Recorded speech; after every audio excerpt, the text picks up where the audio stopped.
justice for all. Ladies and gentlemen, please put your hands together for Honorable Vice President Jagdeep.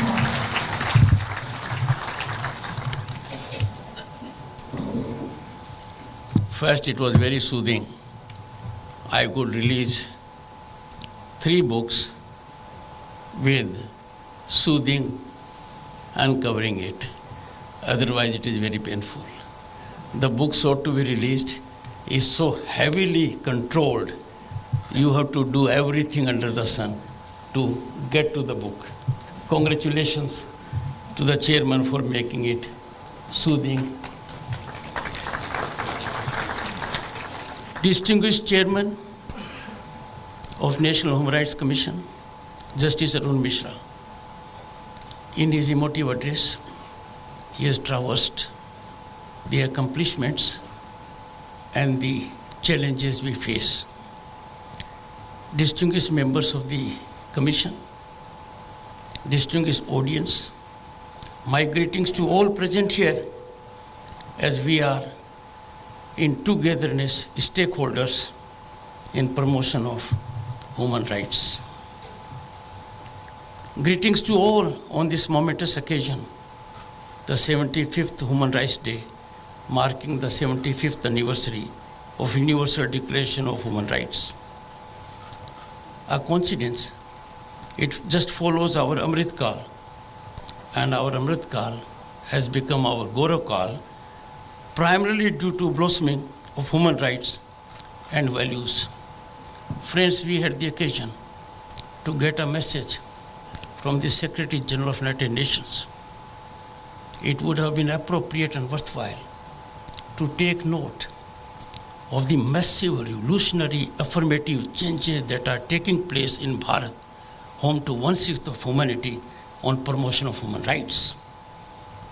No part of the globe is so blossoming, prospering with human rights as our country is doing. And why not? Our civilizational ethos, constitutional framework reflect our deep commitment to respecting, safeguarding, and nurturing human rights. It is in our DNA. Human rights are spinally strengthened when there is human empowerment in sharp contradiction to fiscal patronage. Empowerment of pocket by fiscal grant only increases dependence. The politics of so-called freebies, for which we see mad race, distort expenditure priorities.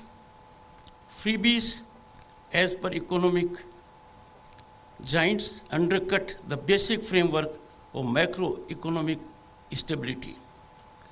There needs to be a healthy national debate how expensive this patronage is for the economy, life quality, and social cohesion in the long run. I would greatly appreciate National Human Rights Commission catalyzing a debate, coming out with a paper that can be extremely informative, motivational, and inspirational for the people at large. And those who are in seats of governance can be enlightened that we need to empower not pockets, but human minds, human resource. Friends, greatly appreciate massive infrastructural growth in the country, as it is quintessential to proliferation and empowerment of human rights. Human rights blossom in a society where there is equality of law and access to justice for all. None is above the law. Be you ever so high, the law is always above you, is the new norm in the country. A big paradigm shift. There was a time when some thought they were above law. There was a time when some thought they were beyond the reach of law. Now all high and mighty. You may be just anybody. You are accountable to law. This is happening. It is an inalienable facet of promoting human rights. Friends, transparency and accountable governance, a new norm, is a game changer for promoting human rights. Rich dividends are resulting. Imagine a scenario Who are the sufferers when the governance is not transparent? It is not accountable. The poor, the vulnerable, the needy, the women. This is a big game changer exercise that is a ground reality in Bharat. Employment of technology in service delivery has resulted and strengthened human rights. This is not just a sentence. Go to any village. Deep penetration of technology. Efficient delivery of services. The benefit is to the last person. Whatever is intended to be reached to a particular person reaches now, without cut, without deduction, without middleman, and directly to his or her bank account. Can there be a greater giant step for promotion of human rights? Global entities need to recognize it and understand it. Our Bharat is an example to the world how to nurture, blossom, promote, and flourish human rights. One has to step out of the metros to see the ground reality. Nurturing human rights is the cornerstone of democracy. There is wholesome convergence in our country of all the organs of the state, legislature, judiciary and executive, for making us proud for evolution of ecosystem where human rights flourish now as never before. Our robust judicial system gave us Visakha. Our robust judicial system has generated interventions that are unrivaled elsewhere in the globe on the score of human rights. We are home to 1/6 of humanity. We are now role model to the world in nurturing human rights. India's profound commitment to human rights is firmly anchored in a robust system we have in judiciary, executive, and legislature. Friends, the world was facing pandemic COVID. We cared for the human rights of other countries. We took care of our people and provided co-vaccine to 100 countries. There needs to be global reflection, recognition of this, particularly by global entities that are engaged in assessing these things. We have been treated most unfairly by certain entities because they have not delved deep into our performance. Scratching the surface is not appropriate on such aspects. Justice Arun Mishra call for removing the stigma associated with mental illness has been impactful and widely appreciated. The learned judge, the chairman, was reflecting on something which is a global challenge to us. He invited everyone's attention to this important aspect. Justice Mishra has all through keenly engaged in sensitizing the society to treat human rights defenders as their eyes and ears. He firmly spoke for human rights defenders. He became their defender to evolve a system so that we all become friendly to promotion of human rights. NHRC deserves to be complimented for encapsulating a sense of human rights in one of its reports, underlining that the law of the ruler and not rule of law is the bane of human rights. That was in the context of post-poll violence.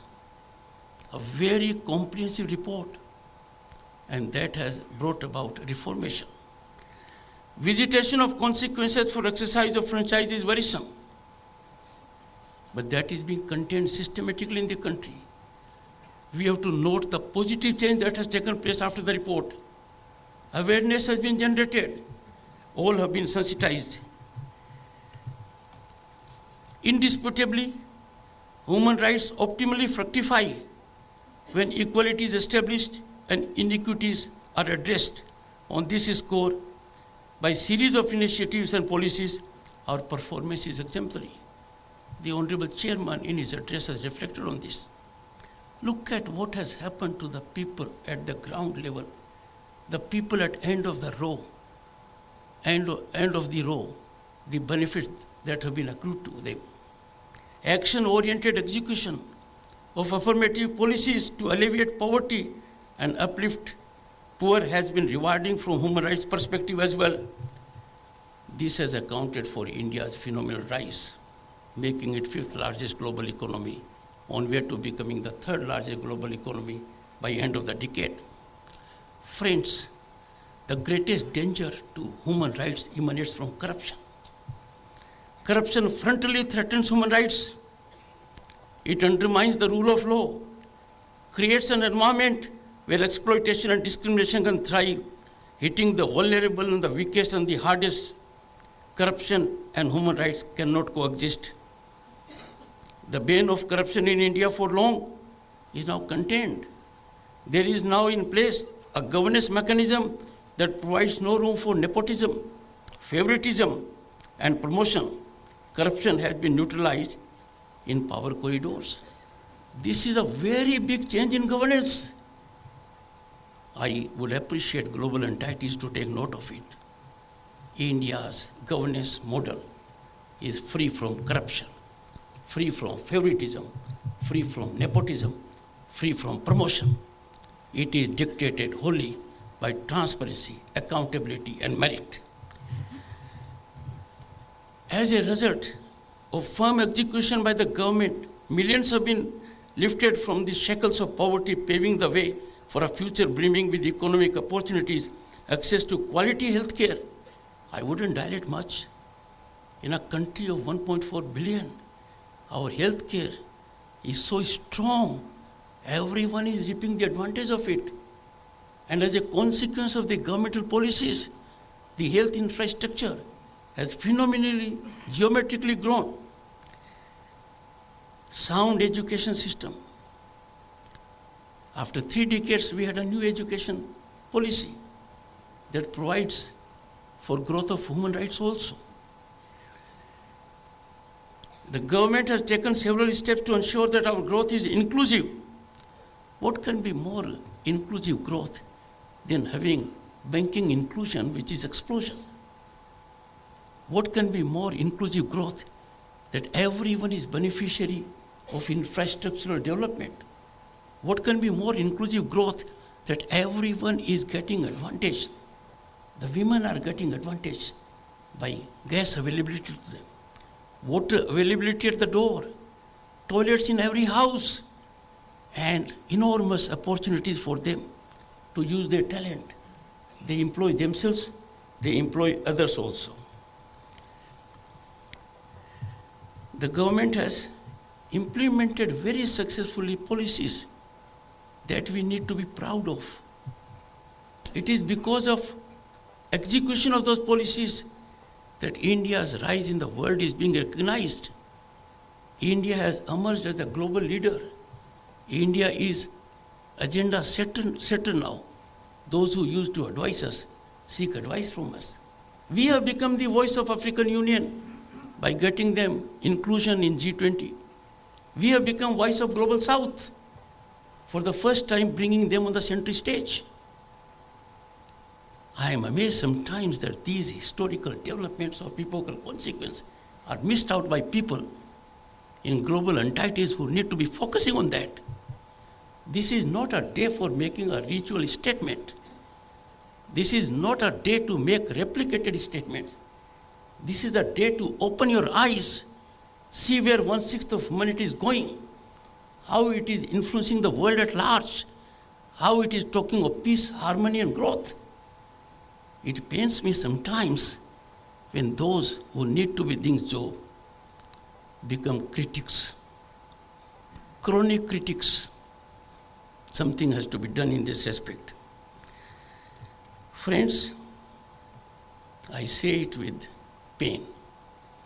We need to be alive to untenable and pernicious narratives and external calibrations that turn Nielsen's eye of our exemplary performance. I am startled in a country of our size, 1.4 billion. People pick up courage outside to talk of hunger crisis.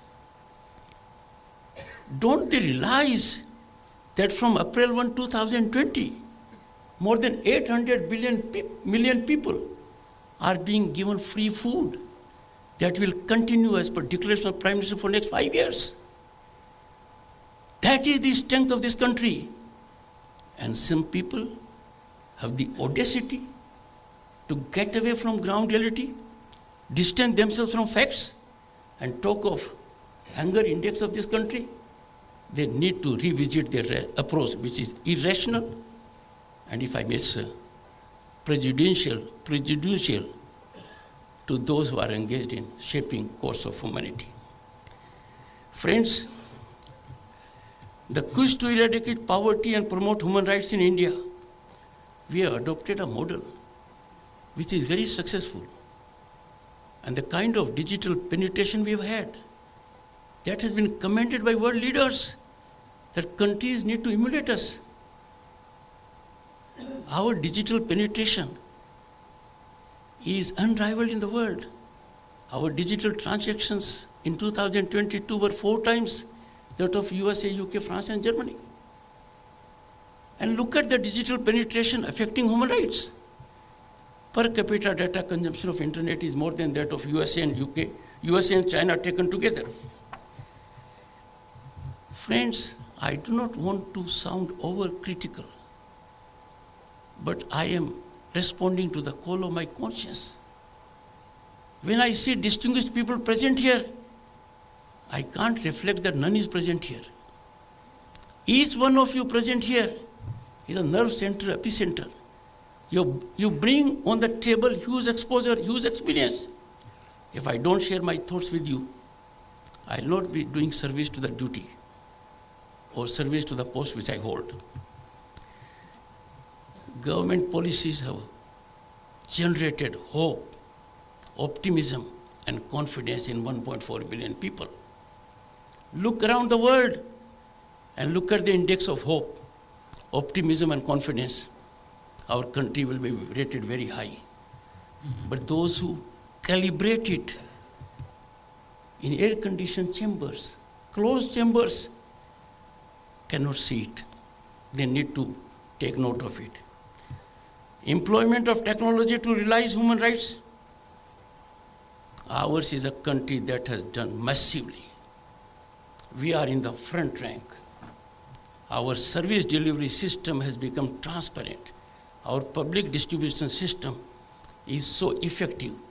We have employed technology. We have employed technology in a country where people thought this country may not be having enough knowledge in people to use technology.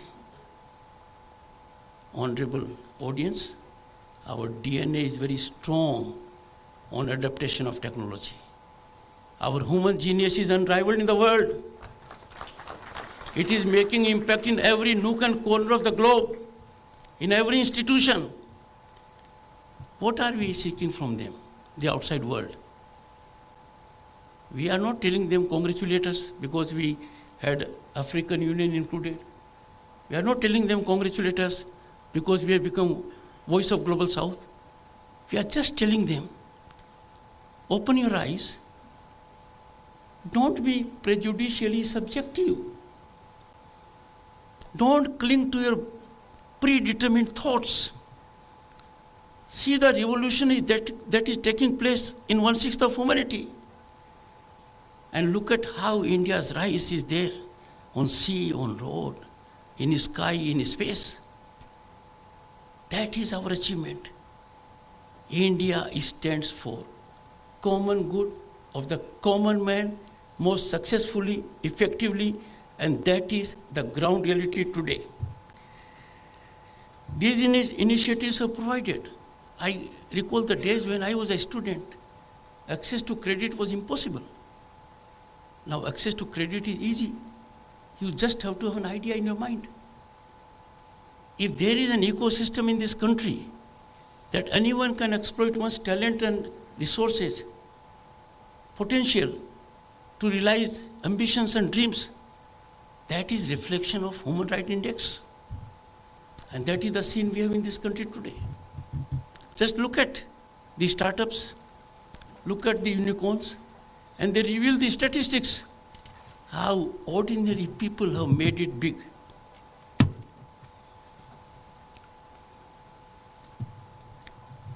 Friends, I would think someone will do the study. millions and millions have been uplifted from poor poverty. Millions and millions lives have been changed. Capacity building is our new norm. Every person in this country now thinks it as a destination of opportunity.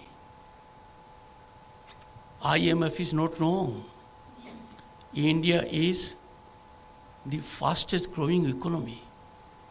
How can I believe a former RBI governor who spoke it can't go beyond 5%?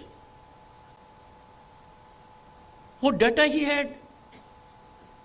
He was here only while he held assignments located elsewhere and doesn't say a word when he is proved wrong. The growth is 50% more than what he has indicated and the highest in the world. We have to neutralize these narratives. We have to nip in the bud these sinister forces. They are enemies not of the nation but of human rights. Because this country is committed to human rights by virtue of its civilizational ethos, constitutional framework, and mindset of every Indian. During COVID, I was governor of the state of West Bengal. I saw ordinary people hand-holding others. One who had difficulty food for himself made available food to others. That is our Bharat. We are a role model to the world how to nurture, promote, flourish, and blossom human rights. Our journey needs to be replicated by others. Friends, the world needs to take note of India's exemplary nurturing of human rights. It is transformation in Bharat, home to 1/6 of humanity. There have been impactful policies at elevating the poverty of the people by empowering them and affording them a life of dignity and hope. मैं आपको क्या बताऊं? माताओं बहनों से पूछो, आंख में आंसू आते थे, आज गैस का उपयोग करती हैं। सर पर मटका लेकर पानी लाती थी किलोमीटर से, घर में नल है। उनको रास्ता नहीं मिलता था कि डिग्निटी कैसे मिलेगी। सूर्यास्त के पहले जाएं, सूर्यास्त के बाद जाएं, सूर्योदय से पहले जाएं, कहाँ जाएं, कैसे जाएं। Toilet in every home. उनको नौकरी मिलने का कोई साधन नहीं था पहले। आज मुद्रा स्कीम के अंदर वो 50 से 60% भागीदारी है। मुझे पता नहीं, कुछ लोगों को या तो उनकी पाचक शक्ति थोड़ी गड़बड़ है या वो इसको देख नहीं पा रहे हैं। The world needs to take note of it. Friends,